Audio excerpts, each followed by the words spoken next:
tentang salah satu rukun Islam yang paling penting bagi seorang muslim, yang dimana para ulama pun ada yang mengatakan orang yang menyia-nyiakan sholat atau meninggalkan sholat sudah dihukumi tidak muslim lagi.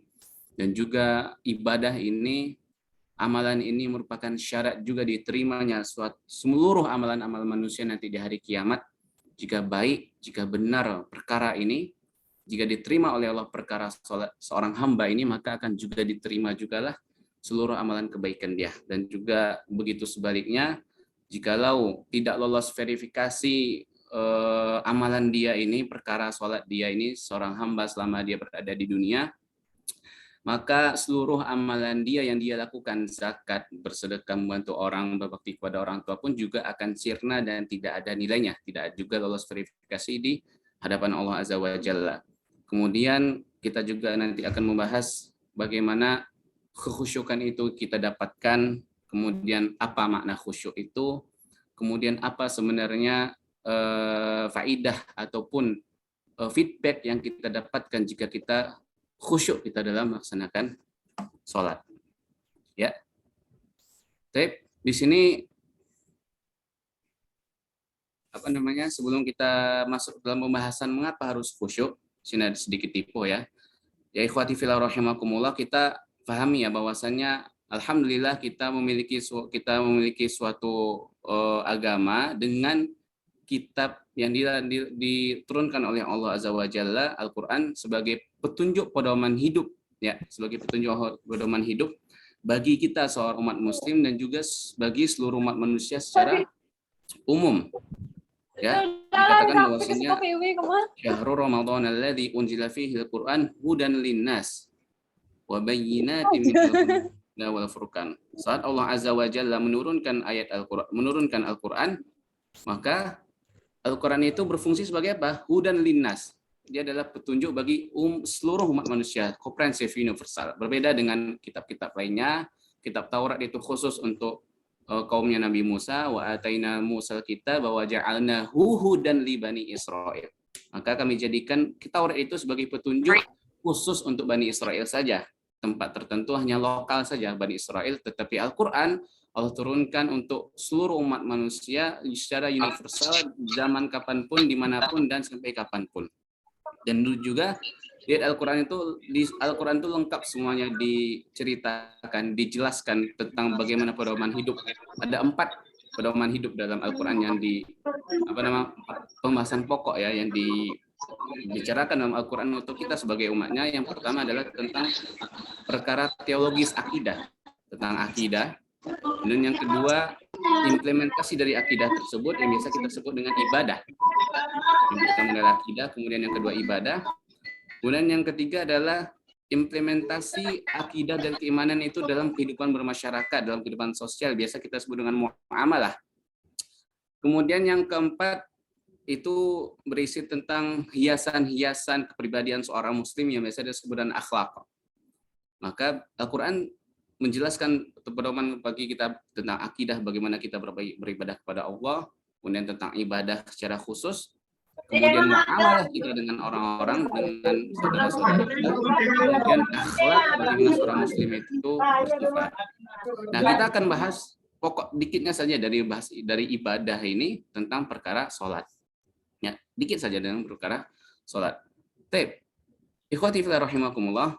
Kalau ada orang yang bertanya kepada kita, ataupun kita bertanya kepada diri kita sendiri, mengapa kita harus khusyuk dalam sholat kita? Apa sih feedback yang kita dapatkan? Apa sih janji Allah yang Allah akan berikan kepada kita kalau kita ini khusyuk dalam sholat? Ya, kita ini khusyuk dalam sholat. Maka langsung dijawab oleh Allah Azza wa Jalla dalam Al-Quran. Kita tidak perlu jauh-jauh mencari tahu jawabannya. Langsung dalam Al-Quran Allah langsung memberikan jawaban yang sangat memuaskan bagi kita, yakni adalah qad aflahal mu'minun. Dalam surat, kalau ada yang punya mushaf silakan dibuka surat Al-Mu'minun ya, surat Al-Mu'minun ayat pertama. Di sini di sebagaimana yang tertulis juga di sini di layar, qad aflahal mu'minun.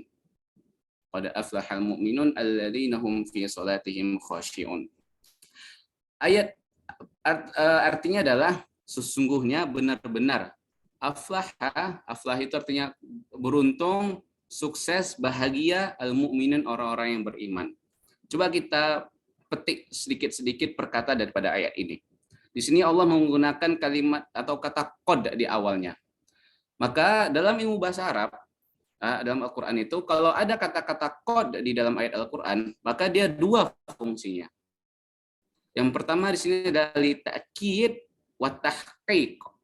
Yang pertama adalah untuk menguatkan, ya, untuk menguatkan pernyataan tersebut, wa tahqiq, dan juga untuk menjamin kebenaran yang dikabarkan oleh Allah dalam Al-Quran.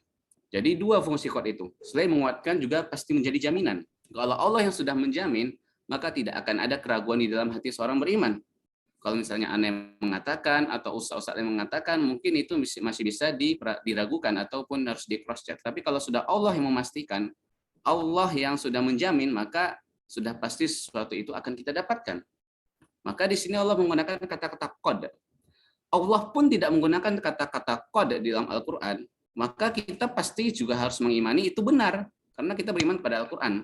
Yang mengatakan adalah Allah Azza wa Jalla, yang tidak pernah mendustai perkataannya. Maka di sini Allah lebih menekankan lagi dengan kata-kata qad. Kemudian kata berikutnya adalah aflaha. Ikhwati fillah rahimakumullah. Dalam bahasa Arab kita sering dengar kata fauz dan juga fariha, ya. Kalau sukses dalam bahasa Arab itu adalah faza yafuzu fauzan. Faqad faza fauzan 'azima. Itu sukses.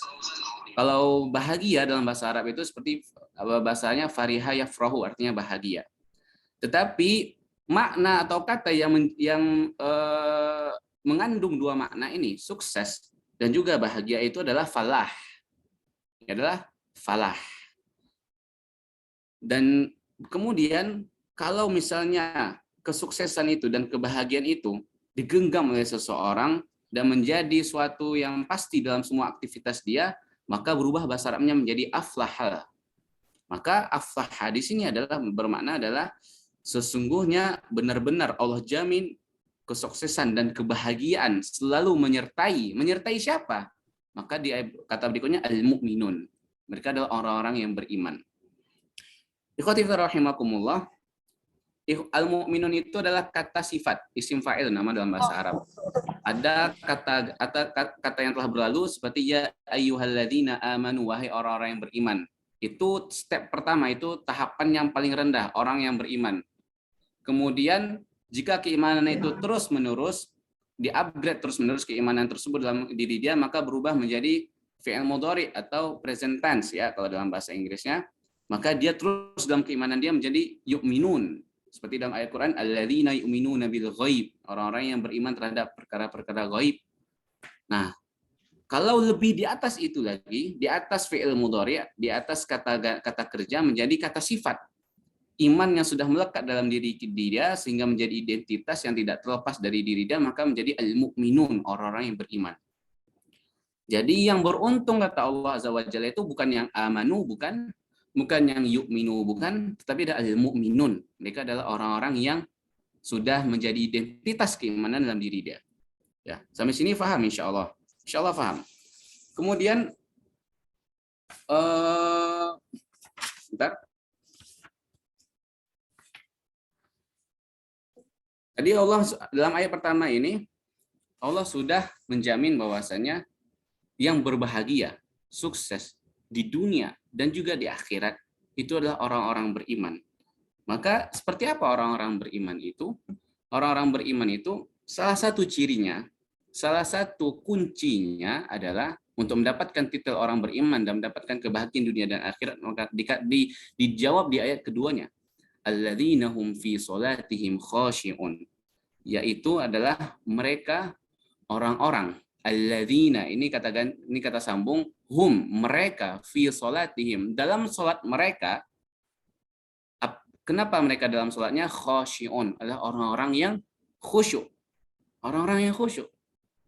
Jadi kalau di sini kita sudah dapat menyimpulkan bahwasanya orang-orang yang khusyuk dalam sholatnya, orang-orang beriman yang khusyuk dalam sholatnya, maka Allah beri dia jaminan, maka Allah beri dia garansi bahwasanya dia akan mendapatkan kebahagiaan dan juga kesuksesan, keberhasilan dalam semua lini kehidupan dia di dunia dan juga di akhirat. Ini janji Allah Azza wa Jalla bagi orang-orang yang khusyuk dalam sholatnya. Ikhwati fillah rahimakumullah, di sini dalam bahasa Arab alladzina ya, alladzina itu adalah isim mausul. Isim mausul yadullu ala jam'il jam'iyah, adalah isim mausul yang menunjukkan tidak ada batasan, maka laki-laki, perempuan, kaya, miskin, anak-anak muda, orang-orang tua, pejabat tinggi, militer maupun orang-orang sipil, mereka yang sholatnya khusyuk, maka Allah akan menjamin dia dapatkan kebahagiaan di dunia dan akhirat. Dan masalahnya di antara kita adalah banyak di antara kita yang masih jauh dari kata khusyuk dalam sholat. Jangankan khusyuk dalam sholat, mendengarkan azan saja kita kadang masih ogah-ogahan. Ya, kita mendengarkan azan saja kadang masih ada rasa gelisah dan udah azan, udah masuk waktu sholat ini. Ya, ikhwati fi rahimakumullah. Telinga ini dalam bahasa Arab itu namanya udhun. Jamaknya adalah adzanun. Kemudian dalam bahasa Arab panggilan untuk memanggil orang-orang yang memiliki telinga dan juga keimanan disebut dengan adzan. Maka adzan itu adalah panggilan jiwa dari Allah Azza wa Jalla kepada mereka yang merasa punya pendengaran dan keimanan untuk menghadap Allah Azza wa Jalla melaksanakan sholat. Kalau kita mendengarkan azan saja sudah tidak senang hati kita, maka ada yang rusak dengan keimanan kita. Kenapa? Karena dalam azan itu disebutkan nama Allah, Allahu Akbar, Allahu Akbar. Dan orang-orang beriman, kalau disebutkan nama Allah itu adanya apa? Bergetar hati dan jiwa mereka. Bukannya malah mengeluh, bukannya malah mendongkol. Oh, sudah harus sholat ini. Aduh, masih malas ini, masih mau santai. Tidak. Ini dalam ayat Quran juga dikatakan dalam surat Al-Anfal, innamal mu'minuna alladzina idza dzukirallah. Innamal mu'minun, orang-orang beriman itu mereka idza dzukirallah, jika disebutkan nama Allah. Ya, seperti mana disebutkan di sini, kalau disebutkan nama Allah di telinga mereka, maka apa efeknya? Wajilat qulubuhum. Maka akan bergetar hati mereka. Ada keimanan dalam hati mereka. Ada suatu yang menyentuh dalam hati mereka. Wa idza tuliyat alaihim ayatuhu zadatuhum imanan, dan jika dibacakan ayat-ayat kami akan menambah keimanannya. Dan mereka adalah orang-orang yang tawakal kepada Tuhan mereka.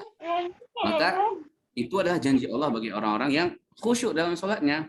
Dan juga berarti Allah menyuruh kita untuk sholat khusyuk. Itu berarti bukan untuk Allah, tetapi untuk kita, kebahagiaan kita dan juga untuk kesuksesan kita di dunia dan juga di akhirat. Makanya Allah panggil kita hayya 'alas sholat, ayo sholat wahai hambaku, ayo sholat. Kemudian kita bertanya kepada Allah, ya Rabb, untuk apa aku sholat? Kemudian langsung dijawab oleh Allah, hayya 'alal falah, marilah kita menuju kesuksesan. Aku membawa kamu ini untuk kesuksesan, kebahagiaan.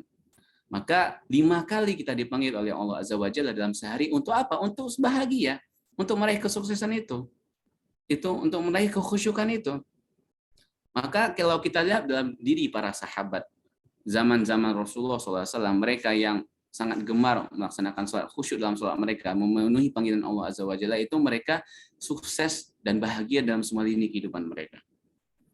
Di dunia dan juga di akhirat. Banyak orang yang di dunia mungkin dia bahagia, akhiratnya merana. Yang lebih merana lagi, di dunia juga merana, di akhirat juga merana. Na'udzubillah min dzalik. Seperti kita tahu bahwasanya seperti Mu'adz bin Jabal, dia adalah duta besar di Yaman. Kemudian saat pergi ke Yaman 3 tahun bisa menuntaskan kemiskinan ini karena apa? Kesuksesan yang dia dapatkan. Kenapa? Khusyukan dia dalam sholat, kemudian Allah pun memberikan kesuksesan dalam kehidupannya. Khalid bin Walid, kekhusyukan dia dalam sholat, sehingga Allah berikan dia kesuksesan dalam perangnya, dalam penaklukan negara-negara yang dia pimpin. Itulah daripada hasil ataupun feedback yang kita dapatkan dari khusyuk dalam sholat kita. Maka guru-guru, para dosen, birokrat, kemudian orang-orang yang mencari nafkah, apapun profesinya, orang-orang yang mereka khusyuk dalam sholatnya, maka sudah bisa dijamin oleh Allah Azza wa Jalla bahwasanya dia akan sukses dan bahagia di dunia dan juga di akhirat.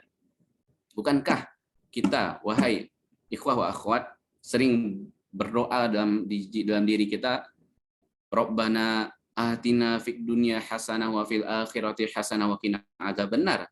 Muslim ideal dia selalu berdoa seperti ini, berikanlah kami ya Allah kebaikan hasanah di dunia dan juga hasanah di akhirat, dan dijauhkan kami dari api neraka. Kuncinya apa? Kuncinya adalah khusyuk dalam sholat kita. Ya, khusyuk dalam sholat kita. Ini poin yang pertama.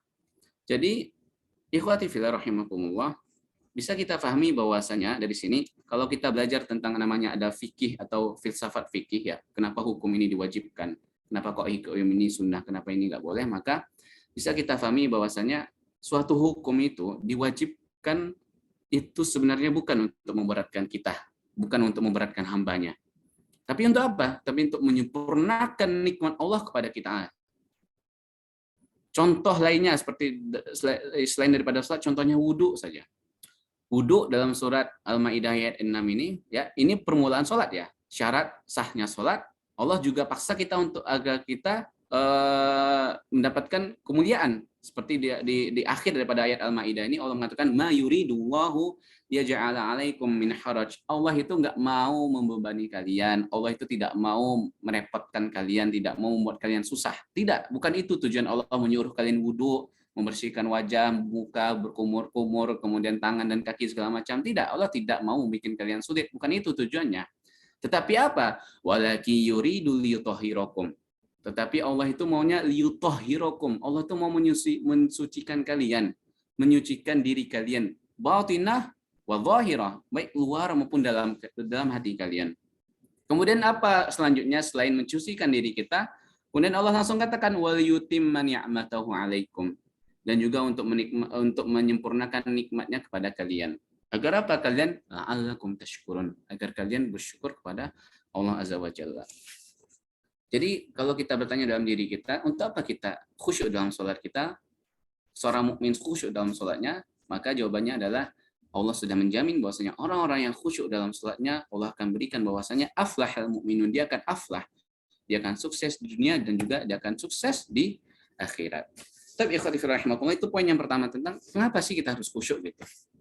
Kemudian kita masuk ke poin yang kedua. Baik, ini waktunya berapa lagi ya, moderator?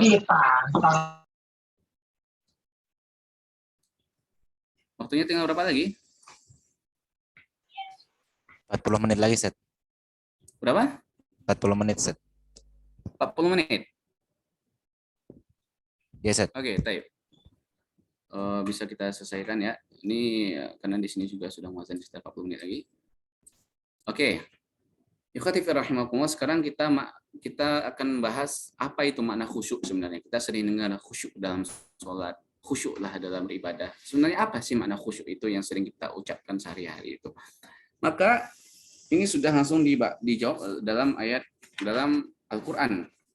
Maka kita tidak perlu capek-capek mencari jawabannya apa makna daripada khusyuk tersebut. Maka kalau kita cari dalam ayat Al-Quran, khusyuk tidak akan jauh dari tiga makna ini. Tiga makna ini makna khusyuk. Yang pertama itu adalah al-khudu'. Ya, khudu' ini artinya merendahkan diri. Kemudian atau yang kedua adzillu. Yang dzillu itu adalah menghinakan diri kita. Dan juga yang ketiga maknanya adalah as-sukun. Sukun itu adalah tenang, damai, tentram. Nah, kita bahas satu persatu. Yang pertama adalah al-khudu'. Kalau kita punya Al-Quran, silahkan kita buka misalnya Al-Qamar ayat 7 ya. Al-Qamar ayat 7. Di sini Allah mengatakan, menceritakan tentang kondisi orang-orang kafir ataupun orang-orang yang durhaka pada Allah pada hari kiamat. Allah mengatakan khusya'an absaruhum yakhrujuna minal ajdathi ka'annahum jaradun muntashir. Pada hari itu khusya'an absaruhum, pandangan mereka itu tertunduk pandangan mereka. Orang-orang yang durhaka dulu pada Allah tertunduk. Di sini kata khusyu'a, khusya'an absaruhum.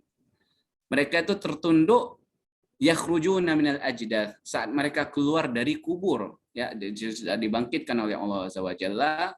Kemudian karena kondisi yang sangat menyeramkan, mereka tidak tahu mereka berada di mana, manusia diliputi rasa cemas, akhirnya mata mereka pun tertunduk. Ka'annahum jaradun muntashir, seakan-akan mereka adalah belalang yang terbang kemana-mana tidak tahu arah. Maka ikhwati fillah rahimakumullah, al-khudu' ya, ini dalam konteks yang positif ya. Kalau yang dalam bahasa positifnya itu adalah merendahkan diri kita dalam penghambaan kepada Allah Azza wa Jalla. Ini di dunia. Bagi orang-orang beriman, kita merendahkan diri kita dalam konteks apa? Dalam penghambaan kita kepada Allah Azza wa Jalla.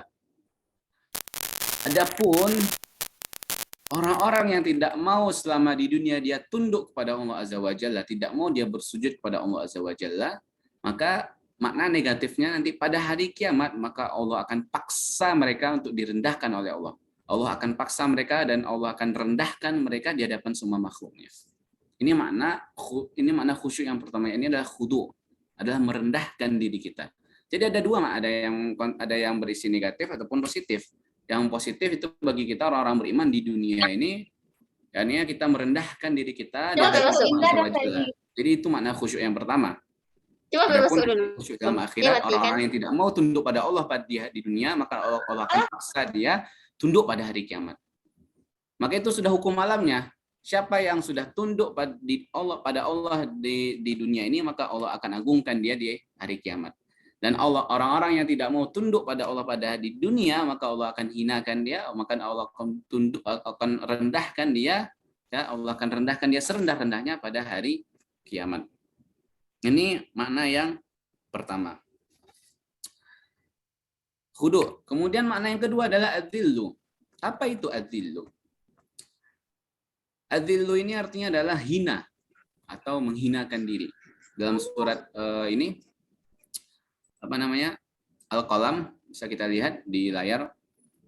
Allah menceritakan tentang masih kondisi orang-orang yang ingkar pada Allah pada hari kiamat. Khasyi'atan absaruhum tarhaquhum dhillah. Pada hari itu mata pandangan mereka tertunduk, tarhaquhum dhillah. Mereka diliputi rasa hina.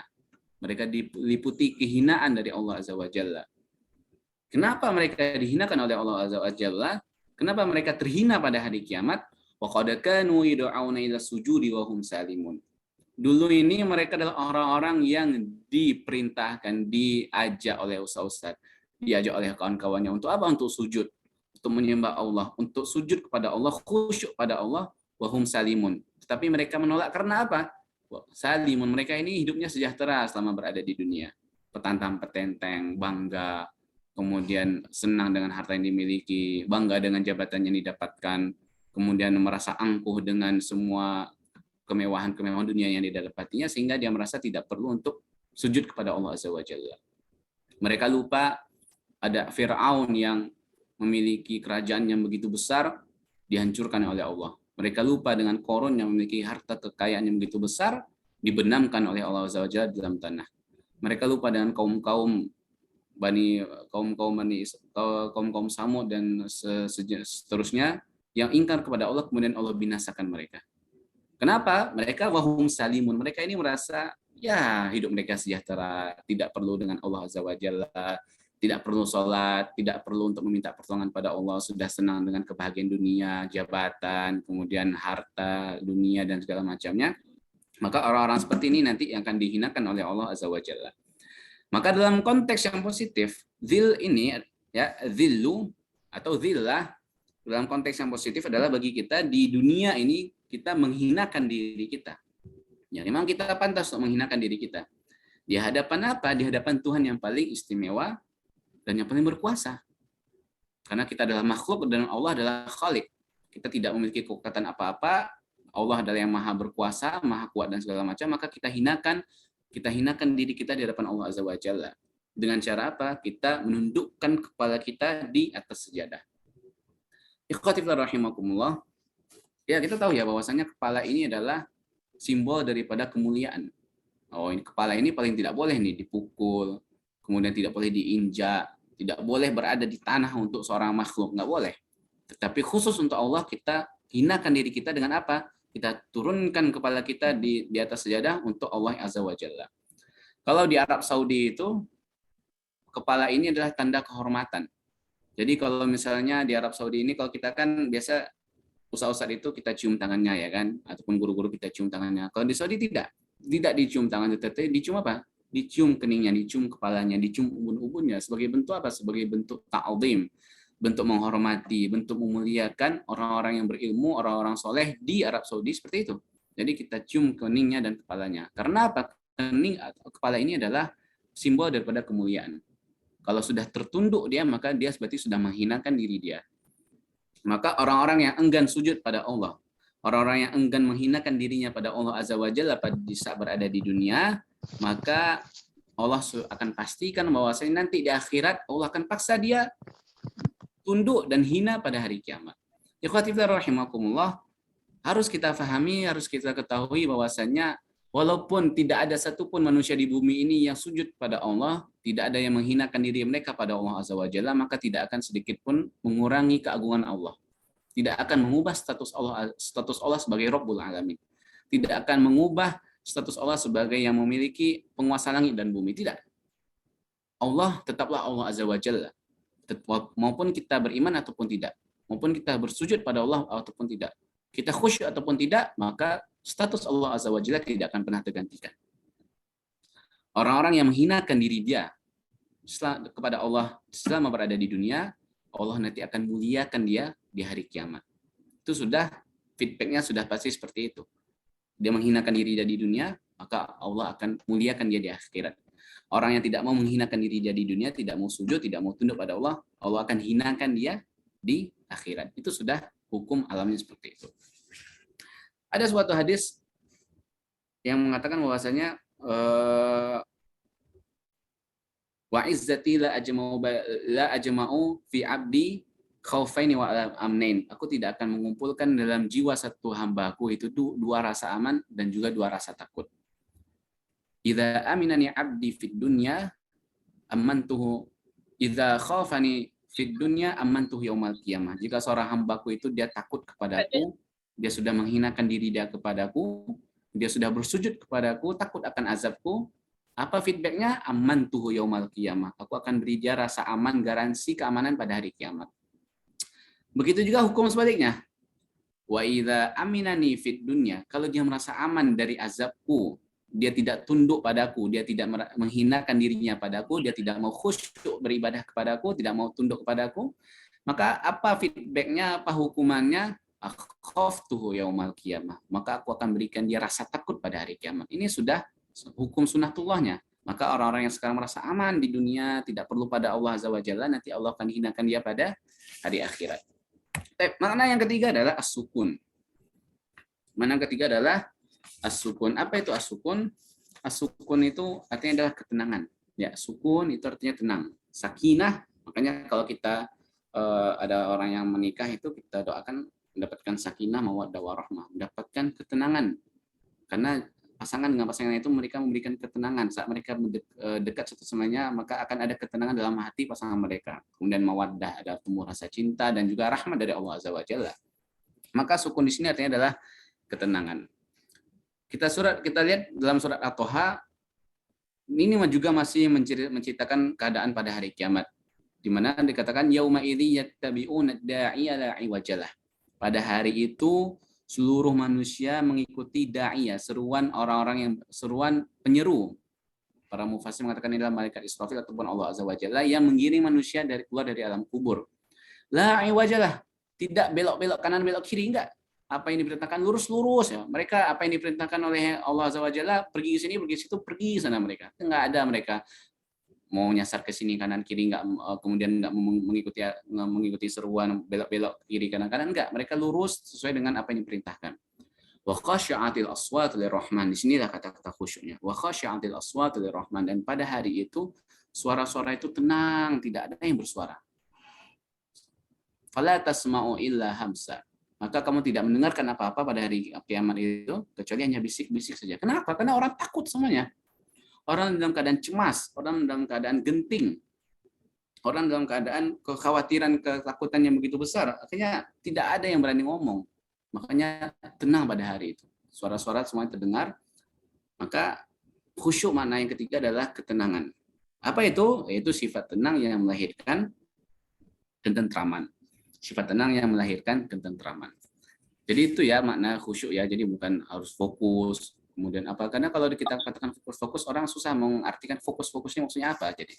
Jadi kalau kita simpulkan ikhwah wa akhwat rahimakumullah, makna khusyuk dari tiga makna tadi, adzillu, apa tadi?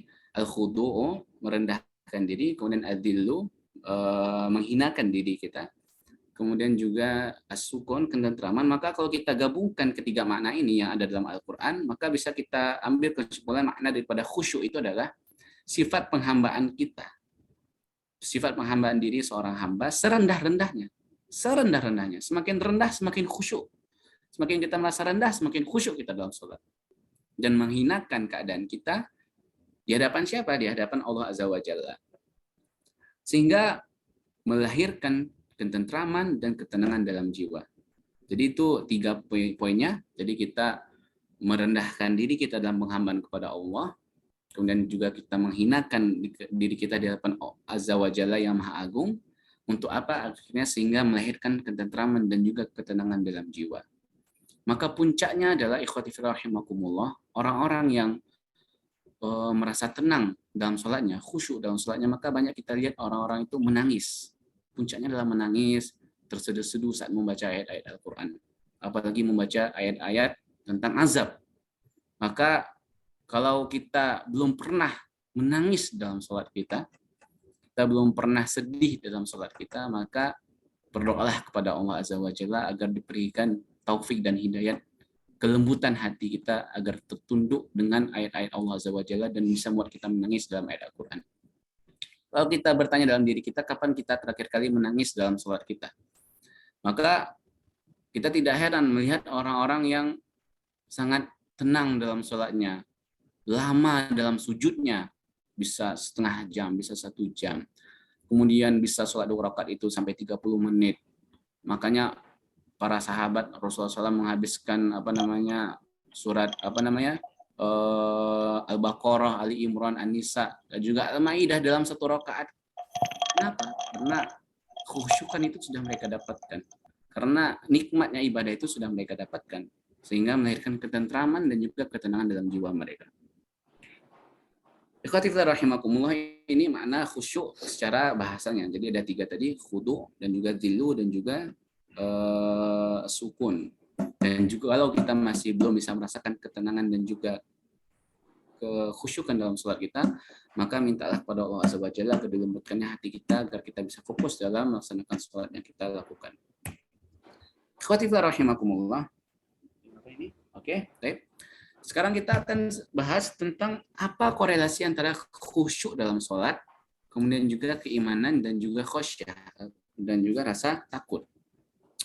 Ikhwati fillah rahimakumullah, kita tahu ya bahwasannya jiwa kita ini dalam bahasa Arab, dalam Al-Quran dikatakan dengan nafsun. Ya, nafsun itu tuh dia ada 2 kecenderungannya, 2 saja, fujur atau takwa, ya kan? Fa'alhamaha fujuraha wa taqwaha, dan kami berikan pilihan kepada jiwa tersebut, nafsun tersebut, 2 pilihan. Fujur, sifat bermaksiat, durhaka, ingkar pada Allah, ataupun takwa. Ya, takwa. Maka tidak akan lari daripada hal-hal tersebut. Kalau orang yang khusyuk dia dalam sholatnya, benar dia sholatnya sesuai dengan ketentuan dari Allah Azza wa Jalla, tenang dia dalam melaksanakan sholat, sehingga apa? Ada efek ataupun athar dari kekhusyukan dia lakukan dalam sholat tersebut terhadap apa? Ketakwaan yang dia miliki dalam hati dia. Alladzina yu'minuna hudan lil muttaqin. Ya, orang-orang beriman itu dia mendapatkan petunjuk dari Al-Qur'an sehingga dia menjadi orang-orang yang bertakwa.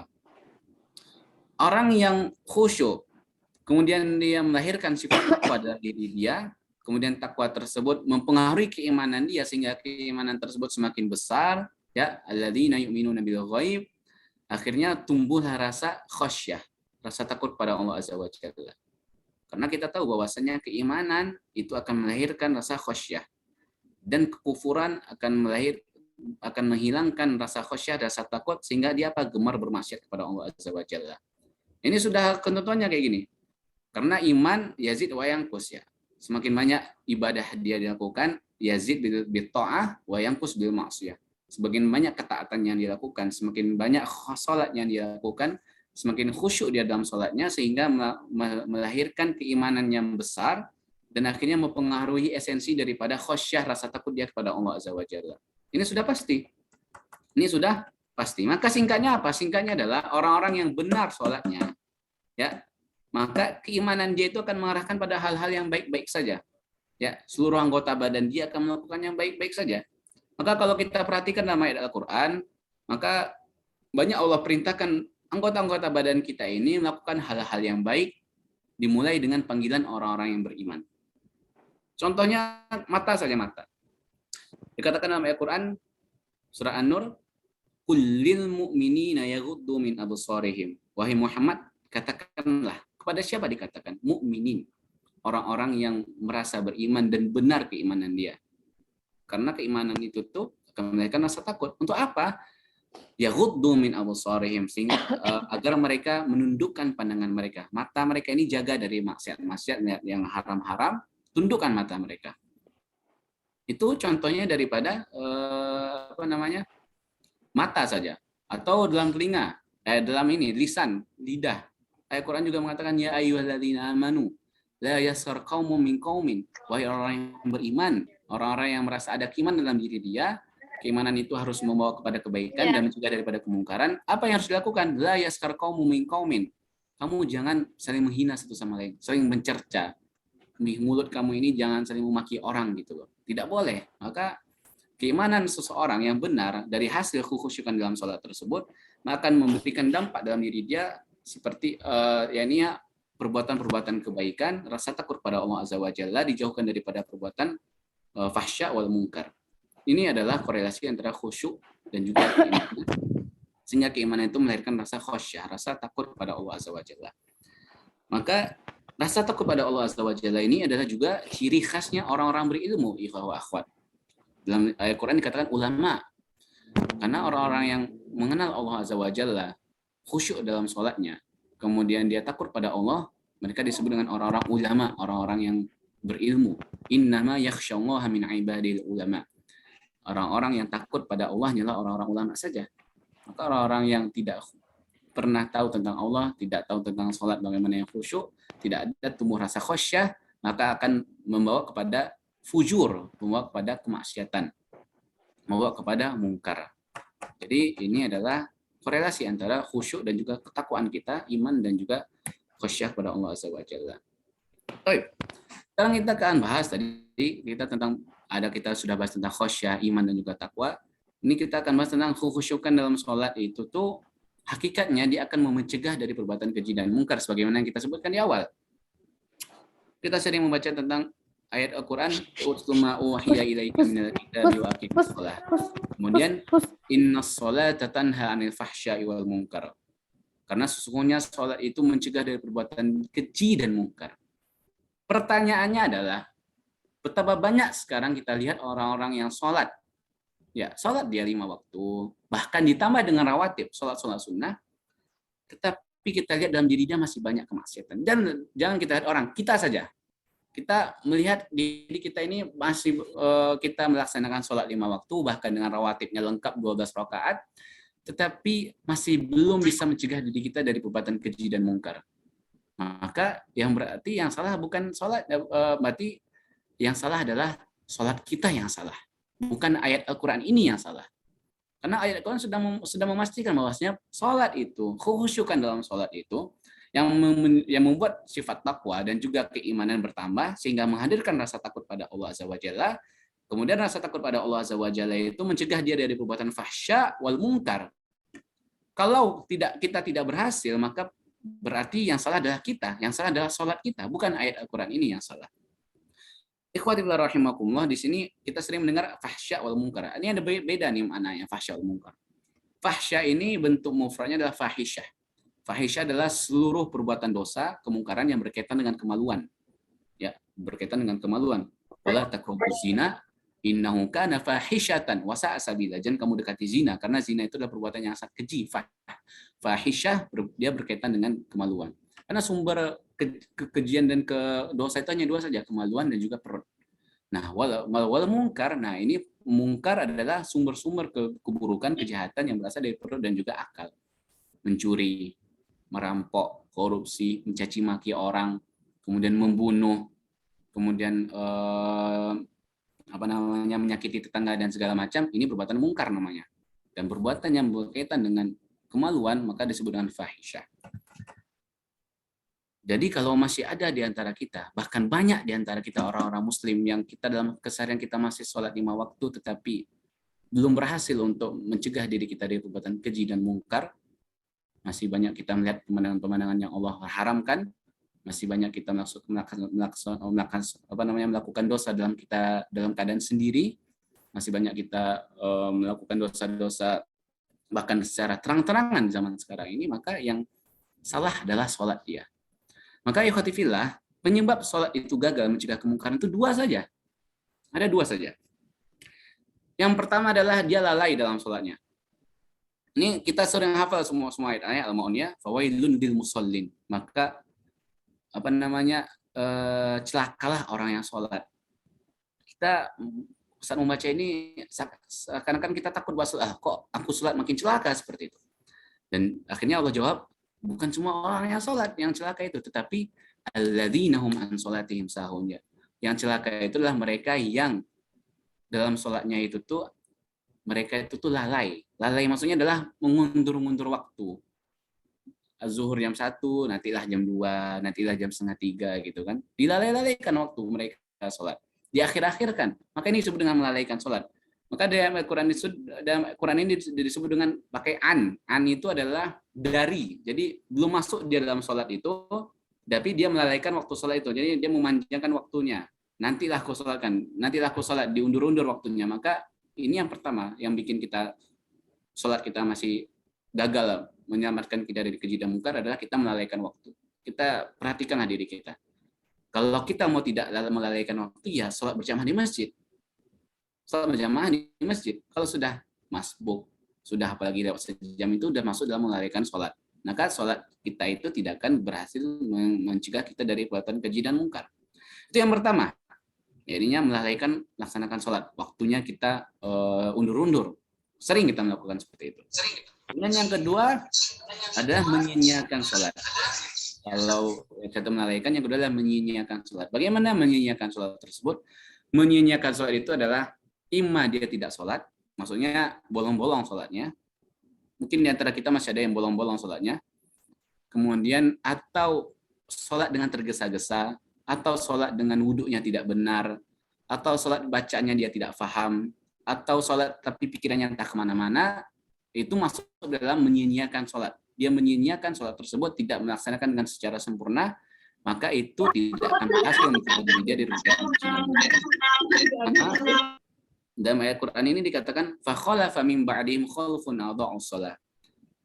Ya, dalam surah Maryam ini dijelaskan bahwasanya nanti setelah generasi para nabi, generasi rasul, generasi para sahabat, fakhalafa min ba'dihim khalfun, nanti akan datang generasi, datanglah orang-orang seperti ana ini, seperti antum ini semua, khalfun adha'us shalah, ya generasi buruk yang hobinya menyia-nyiakan salat. Ya, di sini adha'us shalah bukan tarkus salat, bukan meninggalkan salat, tidak.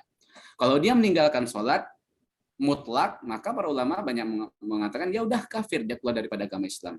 Tetapi di sini adalah adha'us shalah, dia menyia-nyiakan salat dia tetap salat, tetapi salat dia tidak benar.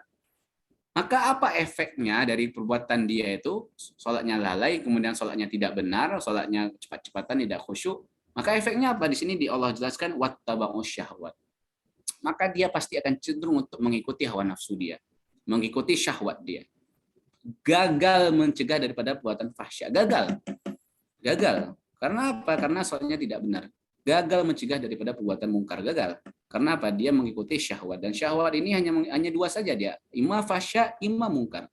Baik perbuatan yang berkaitan dengan kemaluan ataupun perut ataupun segala macam. Jadi ini ikhwati fillah rahimakumullah.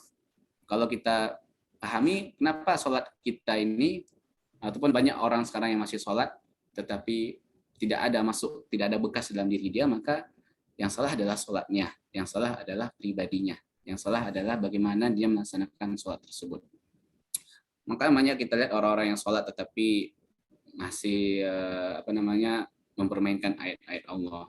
Bahkan orang-orang ini ya, orang-orang liberal-liberal yang juga sholat, ataupun orang-orang dulu yang orang-orang barat yang masuk ke Indonesia, kemudian mereka sholat bersama orang-orang beriman, tetapi mereka ingin menghancurkan orang-orang beriman dari dalam, seperti orang-orang munafik juga yang mereka sholat tapi ya kusala, mereka malas-malasan sholat tersebut. Tidak ada asar dalam keimanan mereka, maka mereka pasti akan cenderung selalu mengikuti hawa nafsu dia, gagal meraih fahsya wal munkar. Tapi ini yang terakhir, Ini yang terakhir sebelum masuk waktu sama maghrib di sini, kiat-kiat meraih khusyuk dalam salat itu seperti apa? Jadi kita tadi sudah paham tentang apa feedback yang Allah berikan pada orang yang sholat khusyuk, kita dapatkan kebahagiaan dunia dan akhirat. Kemudian makna khusyuk tadi kita sudah pahami juga. Dan ini yang paling penting, bagaimana kiat-kiat kita untuk meraih khusyuk dalam sholat. Ikhwati fillah rahimakumullah, dalam surah Al-Baqarah ayat 55-56, Allah sedang mengatakan bahwasanya wasta'inu bis sabri was shalah. Wahai hamba-hambaku, wahai makhlukku, wasta'inu, minta tolonglah kalian. Ya, kita pasti memiliki persoalan hidup dalam dunia ini, pasti. Apalagi kita yang sudah berumur-umur seperti ini dan nanti masuk dalam dunia kerja dan segala macam, pasti akan merasakan banyak persoalan kehidupan. Itu sudah seluruh manusia merasakan. Maka Allah seru kita, Allah panggil kita, minta tolonglah kalian kepadaku, wasta'inu, minta tolonglah kalian atas persoalan hidup kalian. Dengan apa? Bis sabri. Pertama, kalian sabar dulu atas persoalan hidup, bencana hidup, musibah yang kalian hadapi, sabar dulu kalian. Kenapa? Karena para ulama mengatakan bahwasanya kesabaran itu nanti dia akan melahirkan ketentraman di akhirnya. Akan ada ketenangan dalam jiwa mereka. Kalau sudah kamu tenang, kamu sudah tentram, maka wassalah, laksanakanlah kalian sholat. Sholatlah kalian untuk apa? Meminta solusi daripada semua masalah yang kamu miliki. Maka para nabi dan para rasul itu mereka kalau punya masalah, mereka langsung sholat pada Allah Azza wa Jalla. Nabi Isa, Nabi Daud, kemudian Nabi Zakaria saat ingin memiliki anak, berdoa pada Allah dalam sholatnya, sehingga Allah kabulkan dan memberi dia Yahya dan segala macam. Maka ini adalah solutif daripada Allah Azza wa Jalla bagi kita memiliki masalah, minta tolong dalam sholat kita. Bukankah ikhwati fillah kita dalam sholat itu selalu mengatakan, Ya Rabb, iyyaka na'budu wa iyyaka nasta'in. Dalam surah Al-Fatihah yang sering kita baca, 17 kali minimal kita baca. Iyyaka na'budu wa iyyaka nasta'in. Hanya kepada Engkau kami meminta pertolongan, hanya kepada Engkau kami menyembah. Maka kita meminta pertolongan kepada Allah Azza wa Jalla saat kita sholat. Tapi permasalahannya adalah wa innaha lakabiratun illa 'alal khashiin. Tetapi ini susah khusyuk dalam sholat untuk minta pertolongan kepada Allah itu tuh dengan sabar. Ini susah. Kenapa? Karena ada setan yang mengwas-was kita, yang menggoda kita, yang ingin menjerumuskan kita. Karena setan tidak mau melihat kita khusyuk dalam sholat. Setan tidak suka melihat kita bersabar dalam musibah. Setan tidak suka saat kita memohon ampun, meminta pertolongan, beribadah kepada Allah. Setan tidak suka. Karena dia berada di dunia ini, dia sudah menjadi tugas dia, sudah menjadi goal dia, tujuan dia adalah la'attakhidhanna min ibadika nasiban mafruḍa. Aku akan mengambil dari hamba-hambamu, ya Allah, bagian yang pasti aku ambil untuk masukkan ke api neraka.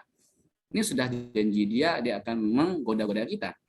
Maka lakabiratun ini sangat-sangat sulit untuk bisa melaksanakan sholat dan sabar dalam musibah, meminta pertolongan kepada Allah, kecuali illal khashiin, kecuali orang-orang yang khusyuk dalam salatnya saja.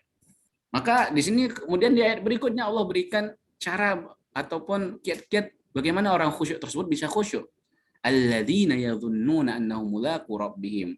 Yakninya orang-orang khusyuk tersebut dia ingin melaksanakan salat yadhunnuna annahum mulaqu rabbihim. Yang pertama itu, dia sadar bahwasanya saat dia salat, dia tahu dia akan menghadap Allah Azza wa Jalla. Dia akan menghadap Rabb-nya. Dia akan menghadap Tuhan yang Maha Agung. Jadi ini prasolat, ini sebelum solat ini. Karena kalau kita lihat, kita banyak, kalau kita solat, kita merasa lupa saja kita sedang berhadapan dengan siapa, seperti itu. Ya kan? Tapi kalau orang yang beriman, kemudian dia yakin saat dia solat ini, belum solat lagi ini, akan solat, dia akan menghadap Rabb dia Azza wa Jalla, maka dia akan siapkan hati dia.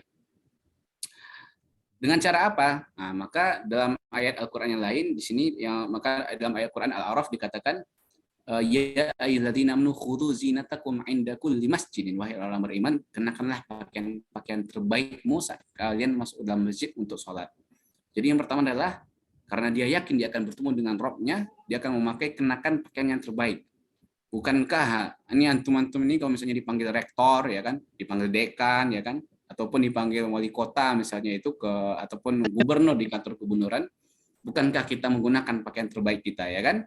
Kita rapi, bersih, kemudian pakai jas kalau bisa dengan parfum kalau bisa. Tapi banyak di antara kita yang saat kita menghadap Allah Azza wa Jalla, menghadap Tuhan yang Maha Agung, masih menggunakan kaos oblong. Itu yang dipakai olahraga, main futsal, dipakai tidur, dipakai masak, dipakai main, itu yang kita hadapkan, kita bawa pada Allah Azza wa Jalla. Maka rasakanlah perbedaannya kalau kita akan melaksanakan sholat itu, kita dengan pakaian baju koko, pakaian terbaik, bukan yang mahal, bukan, terbaik yang kita miliki, pakaian yang rapi, bahkan memakai parfum, menggunakan peci menghadap Allah Azza wa Jalla, maka akan rasa perbedaannya dalam kita sholat. Coba saja. Maka kalau kita pergi dengan baju kaos, ya sholat itu kayaknya udah kayak cuman rutinitas saja. Tetapi saat kita gunakan pakaian terbaik kita yakinkan bahwasanya kita sedang menghadap Allah Azza wa Jalla, kita malu berhadapan dengan Allah dengan pakaian yang buruk, hanya sekedar melepas kewajiban saja, maka akan beda kekhusyukan yang kita dapatkan. Itu yang pertama, yang kenakan pakaian terbaik kita. Kenapa? Karena kita yakin sedang berhadapan dengan Allah Azza wa Jalla. Kemudian yang berikutnya adalah sempurnakan wudhu. Ya, ini juga masuk dalam mulaku rabbihim. Karena kita akan berhadapan dengan zat yang maha suci, maka kita pun juga mensucikan diri kita. Kita berwudhu, sempurnakan wudhu kita. Jangan wudhu asal-asalan saja, tidak. Sempurnakan wudhu dengan benar, maka itu akan mensucikan diri kita dan juga hati kita akan tenang. Kenakan pakaian terbaik, berwudhu. Ya, kemudian yang ketiga, step yang ketiga adalah di sini dijelaskan wa annahum ilaihi raji'un. Dan dia sadar, dia yakin bahwasannya dia akan hanya kembali kepada Allah Azza wa Jalla. Raji'un ya. Jadi seakan-akan saat kita sholat, rasapilah ataupun pikirkanlah, boleh jadi ini adalah sholat terakhir kita. Boleh jadi ini adalah sholat terakhir kita. Maka Rasulullah SAW itu pernah berwasiat pada para sahabatnya, Sallu sholatul muwadda'. Wahai para sahabatku, sholatlah kalian seperti sholatnya muwadda'. Muwadda' itu apa? Muwadda' itu adalah orang-orang yang akan berpisah dari dunia, yang akan bertemu kembali kepada Allah Azza wa Jalla. Maka kalau orang sudah merasakan itu, dia seakan-akan dia tahu ini adalah waktu terakhir dia buat beribadah, sholat terakhir dia, maka akan tumbuh kekhusyukan dalam diri dia. Ya kan?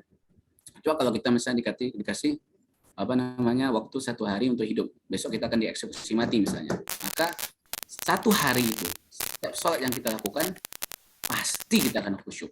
Kenapa? Karena tahu kita besok akan mati, besok sudah akan dipancung misalnya, besok akan dieksekusi misalnya, besok kita akan mati misalnya. Maka saat kita sholat, maka resapilah, bisa jadi ini adalah sholat terakhir kita. Sholatlah dengan tenang, sholatlah dengan khusyuk, tinggalkan perkara-perkara duniawi ini. Jikalau Allah mematikan kita, Allah wafatkan kita dalam keadaan kita sholat, maka ketahuilah bahwasanya itu adalah keberkahan dan juga taufik dan juga kemuliaan yang tiada taranya. Dunia seakan-akan tidak akan berguna bagi kita kalau kita mati dalam keadaan sholat kepada Allah Azza wa Jalla. Dunia tidak akan berakhir, kita tidak akan merugi, kita tidak akan celaka. Bahkan sebaliknya, kalau kita mati dalam keadaan sholat ini, dan kita tidak memikirkan dunia, kita mati, dan sholat ini menjadi akhir pekerjaan kita di dunia, maka ketahuilah bahwasanya adalah rahmat dan juga keberkahan dari Allah Azza wa Jalla yang begitu besar bagi kita, hamba orang yang beriman.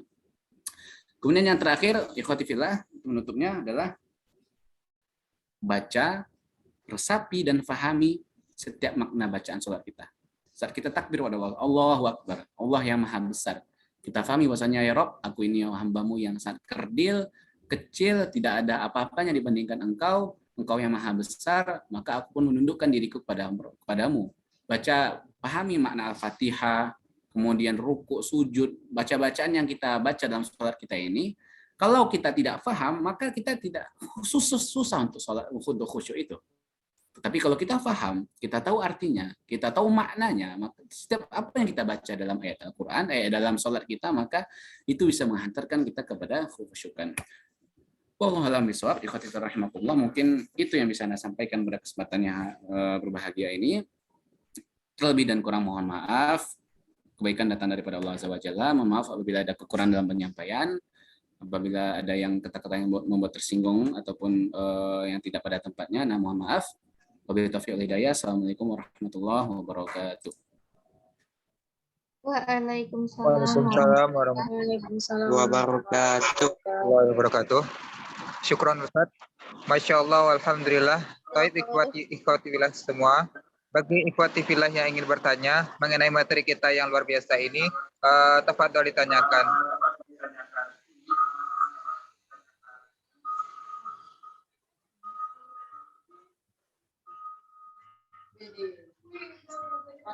Apakah dosa mempengaruhi kekhusyukan dalam sholat?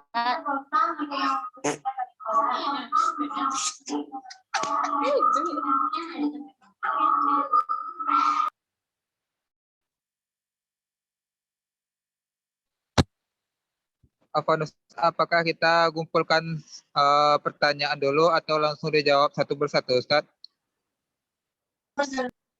Apa namanya? Di sini sudah azan maghrib. Kalau misalnya dikumpulkan aja pertanyaannya, kemudian kirimkan WA, nanti Anda jawab gimana? Baik. Bisa ya? Di sini udah azan maghrib, di sini udah azan, sudah waktunya sudah mepet hari ini. Dikumpulkan aja pertanyaannya dulu. Nanti kalau sudah itu nanti penitia silakan kirimkan, nanti insya Allah bisa jawab nanti ya. Baik.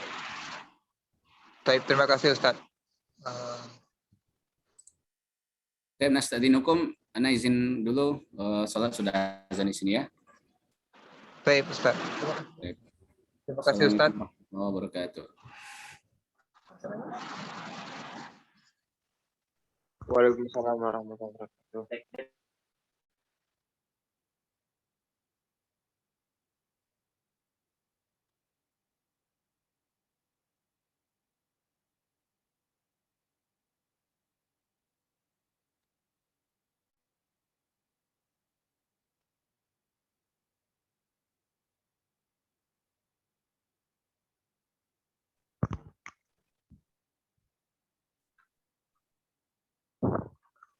Masih termute Hamzah.